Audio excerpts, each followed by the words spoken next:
ஒரு பக்கம் அவனுடைய கனவு ஏற்கனவே சொன்ன மாதிரி இந்த காலியிடலாம் நிரப்ப வேண்டிய அவசியமே இல்லை. நான் இந்த பகுதியை தனியார் கொடுத்துருவேன், இன்னும் 2 வருஷம் கழிச்சு, இன்னும் 1 வருஷம் கழிச்சு டி நகரை கொடுத்துட போறேன், இன்னும் 2 வருஷம் கழிச்சு விழுப்புரத்தை கொடுக்க போறேன், அப்புறம் திருச்சியை கொடுக்க போறேன். இங்க இருக்கிற பொறியாளர் ஊழியர் எல்லாத்தையும் ஏற்கனவே வீட்டு கணக்கு ஏற்பாடு விஆர்எஸ் திட்டத்தை கொடுக்கறது என்ன திட்டம் என்கிட்ட இருக்கு. இன்னும் சொல்ல இதெல்லாம் என்னோட ரகசிய திட்டம். முதல்ல நாங்க நேரில் பண்ணி விட்டேன் இல்லையா? அப்ப இவனெல்லாம் எதுக்கு அப்பாயின்மெண்ட் பண்ணணும்? இப்படி ஒரு கனவுல அவன் இருந்துகிட்டு இருக்கா, நம்ம வேலை கொடுக்கல கூவிட்டு நம்ம இருக்கிறோம். இன்னைக்கு அந்த அப்பாயின்மெண்ட்ல நீ இதை பத்தி எல்லாம் கவலைப்படாம இருக்கிறாங்க. என்ன பிரச்சனை சொல்றோம்? அப்ரண்டிஸ்களுக்கு 50% இடஒதுக்கீடு கொடு, ரயில்வேல கொடுத்துருக்கிறான், சட்டம் ஒன்று புதுசா போட்டிருக்கான், தோழர் குறிப்பிட்டாங்க எழுத்து தேர்வு வைக்கக்கூடாதுன்னு தமிழக அரசாங்கத்தினுடைய ஜீவோ இருக்குது. நம்ம சொல்ல விரும்பி சொல்ல அந்த சட்டம் இருக்குது, சுப்ரீம் கோர்ட்டோட உத்தரவு இருக்குது, தமிழக அரசுடைய ஜீவோ இருக்குது. 2 ஜீவோ போட்டிருக்காங்க. 2 ஜீவோல அப்ரண்டிஸ்களுக்கு எழுத்து தேர்வு வேண்டாம்னு போட்டிருக்காங்க.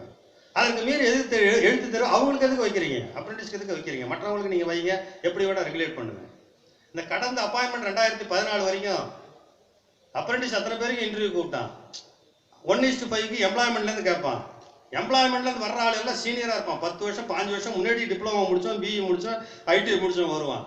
இங்க வர்றவரு லேட்டஸ்டா முடிச்ச நம்மளால எல்லாம் வருவாங்க, இன்டர்வியூ வருவாங்க. காம்படிஷன்ல 70 to 80% அப்ரண்டிஸ் செலக்ட் ஆயிட்டு இருந்தார். ஒரு முறையில நம்முடைய உச்சநீதிமன்ற தீர்ப்பு, டிஎன்பிஓ சிஐடி போட்ட தீர்ப்பின் மூலமாக ஒரு முறையில 2014 வரைக்கும் ஏதோ ஒரு வகையில அப்ரண்டிஸ்கள் நியாயமாக பணிக்கு வந்துகிட்டு இருக்காங்க. ஆனா இன்னைக்கு சுப்ரீம் கோர்ட்டுடைய தலையீடின் காரணமாக நீங்க பேப்பர்ல கால்பர் பண்ணணும்னு சொல்லியிருக்காங்க. அவ்வளவுதான். ஒரு 2 தினங்களுக்கு முன்பாக ஒரு அதிகாரிட்ட சந்திச்சு பேசும்போது கூட எழுத்து தேர்வு வைக்கணும் சுப்ரீம் கோர்ட் சொல்லியிருக்காங்க. தவறுதலான புரிதல், தவறுதான். ஒரு உயர்ந்த அதிகாரிக்கு அந்த மாதிரி சிந்தனை இருந்தால் என்ன பண்ண முடியும்? நமக்கு அரசாங்கம், தமிழக அரசாங்கத்தினுடைய ஆணை எழுத்து தேர்வு வைக்க சொல்லி இல்லை, உச்சநீதிமன்றத்தினுடைய தீர்ப்பு எழுத்து தேர்வு வைக்க சொல்லி இல்லை. மாறாக இது அப்பாயின்மெண்ட் எல்லாம் நீங்க எம்ப்ளாய்மெண்ட்ல இருந்து மட்டும் கேட்கக்கூடாது, இன் அடிஷனா 2 பேப்பர்ல கால்பர் பண்ணணும். நீங்க யார் வேணா அப்ளை பண்ணுவாங்க, அதற்கான அனுமதியை வழங்கணுங்கிறது தான் நம்மளுடைய சுப்ரீம் கோர்ட் ஆர்டர். அதை ஒட்டி தான் ஜிஓவும் இருக்கு. ஆக அந்த ஜிஓவை நீங்க இம்ப்ளிமெண்ட் பண்ணும்போது எனக்கு லட்சக்கணக்கான அப்ளிகேஷன் வருது, அதை நான் ஸ்க்ரூட்னைஸ் பண்றதுக்கு நான் எழுத்து தேர்வு வைக்க போறேன்னு முடிவு எடுத்தது நீங்க, அரசு சொல்லல. தமிழக மின்சார வாரியம் அந்த முடிவு எடுத்துறீங்க. அப்படி முடிவு எடுக்கும் போது எக்ஸம்ஷனா இருக்கக்கூடியவங்களுக்கு எக்ஸம்ஷன் கொடுக்கணும்ல, இடஒதுக்கீடு கொடுக்குறல்ல, 2% தமிழ பிரச்சனை 20% கொடுக்குற, சமூக இடஒதுக்கீடு கொடுக்குற, இதெல்லாம் கொடுக்கறதுக்கு எப்படி நீ உன்னுடைய முயற்சிகளை முடிவு எடுக்கிறீங்க? அதே போன்று அப்ரண்டிஸ்களுக்கு எழுத்து தேர்வு வைக்கக்கூடாதுங்கிறதுக்கு நீ முடிவு எடுக்கணும்ல. அதை முடிவெடுக்க தவறுறது சரியில்லை தான் நம்ம நீதிமன்றம் போயிருக்கோம். இதெல்லாம் நம்ம விலக்கி இருக்கோம். அதே போன்று அப்ரண்டிஸோடைய ஆக்ட் புதிய திருத்தம் 2014 அப்ரண்டிஸை வேலைக்கு எடுப்பதற்கு முடிவு எடுக்கணும்னு சொல்லியிருக்காங்க. ஒரு முடிவு எடுக்கலையா? ஒரு முடிவு எடுக்காது 2-3 வருஷம் எப்படி? அதான் முதல்ல நோட்டிபிகேஷனை தவறாக கொடுத்துட்டேன், அவசரத்தில் கொடுத்துட்டேன்னு சொல்லிட்டான். அதுக்கடுத்து நீதிமன்ற நடவடிக்கையெல்லாம் போகிறோம். ஏதாவது முடிவு எடுக்கணும் கட்டாய நிலை என்பது வந்திருக்குது. அப்போ திரும்பவும் ஒரு ஏஐக்கான நோட்டிபிகேஷன் கொடுத்து வச்சிருக்கீங்க. இப்பயும் நீதிமன்றம் ஏற்கனவே நம்முடைய மத்திய தலைவர் குறிப்பிட்ட மாதிரி ஒரு கொள்கை முடிவு எடுத்துட்டு வர சொல்லியிருக்காங்க. புதிய வாரிய தலைவரை பார்த்து நாங்கள் கேட்குறோம். 1.5 மாதம் ஆச்சு. நம்முடைய ரவிச்சந்திரன் பேசும்போது குறிப்பிட்டாங்க, வாரிய தலைவரை பார்த்து பேசணும். வாரிய தலைவர் ரொம்ப இன்ட்ரெஸ்டாக அந்த விஷயங்களை கேட்டு வாங்கினார். பழைய வாரிய தலைவர் அப்படி இல்லை, நம்முடைய தலைவர் குறிப்பிட்டார். உண்மைதான். இது ஏதாவது செட்டில் பண்ணணும்னு முடிவுக்கு வந்தார். அப்பயே கேட்டார், நீங்கள் அந்த ரயில்வே 20% ஆர்டர் அது ஒரு காப்பி எனக்கு கொடுங்க அப்படின்றார். அப்புறம் ஒன்று சொன்னார், இது அரசாங்கம் முடிவு பண்ணுமேன்னு சொன்னார். இல்லைங்க, மின்சார வாரியத்தில் அப்பாயின்மெண்ட் சம்மந்தமாக மின்சார வாரியமே முடிவு பண்ணிக்கலாம். குடிநீர் வடிகால் அப்பாயின்மெண்ட் சம்மந்தம் குடிநீர் வடிகால் இப்போ பண்ணிக்கலாம். தமிழக அரசு ஒரு ஜீவோ போட்டிருக்காங்க. நீங்கள் யாரும் எங்கள்கிட்ட கேட்க வேண்டிய அவசியம் இல்லை, அப்படி ஒரு ஜீவோ போட்டிருக்காங்க. அதனால நீங்கள் அரசுகிட்ட போக வேண்டிய அவசியம், நீங்களே கொள்கை ரீதியாக முடிவெடுத்துடலாங்க அப்படின்னு சொன்னோம். இவங்க கொள்ளடிக்கிற முடிவை தான் எடுத்துட்டு இருக்காங்க இன்னை வரைக்கும் அது மீது முடிவு எடுக்கல. வாரிய தலைவர் சொல்றாரு பாசிட்டிவ் ஓகேன்னு, கீழே கூட தலைவர் பணியாம சொல்லியிருக்கோம் சரிங்கன்றாங்க. இன்னை வரைக்கும் ஒரு ஆக்கப்பூர்வமான முடிவுக்கு வர முடியாம நிற்கிறாங்க. இந்த ஆர்ப்பாட்டத்தின் வாயிலாக தமிழக அரசை நாங்கள் கேட்டுக்கொள்ள விரும்புகிறோம். தமிழ்நாடு மின்சார வாரியத்தினுடைய வாரிய தலைவருடைய எண்ணத்தை நிறைவேற்ற வேண்டும் என்று தலைமை பொறியாக பணியமைப்பவர்களை நாங்கள் கேட்டுக்கொள்ள விரும்புகிறோம்.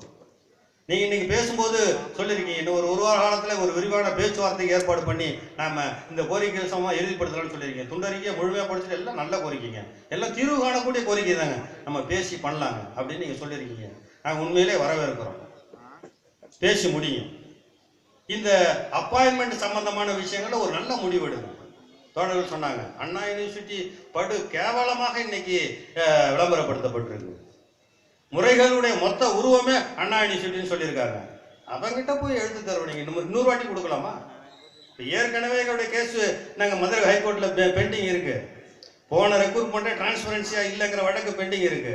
அதுல ஒரு டைரக்ஷன் வேணும் தான் ஏஇக்கான பிஇ ரெக்ரூட்மெண்ட்டுக்கான ஆன்சர் கீ எல்லாம் வெளியில வாங்கி வச்சிருக்கோம். டெக்னீஷியன் இன்னும் கொடுறானா இல்லை அப்பாயின்மெண்ட் முடியல, நான் கொடுத்த வேற சிக்கல் பொய்யான வாதங்கள் அங்கே சொல்லிட்டு இருக்கீங்க. உங்களுடைய எழுத்து தேர்வை ஒழுங்குபடுத்தணும். இதுல முறைகேடு நடக்குதுங்கிறத நாங்க தெரியும். முறைகேடு நடத்துவதற்கான எல்லா அம்சங்களும் இருக்கும். அதை தடுத்து நிறுத்தணும். வழக்கை போட்டு வச்சிருக்கோம் நாங்க. இப்ப அண்ணா யூனிவர்சிட்டியுடைய அமலம் என்ன என்பது இன்னைக்கு அம்பலமாய் கிடக்கு.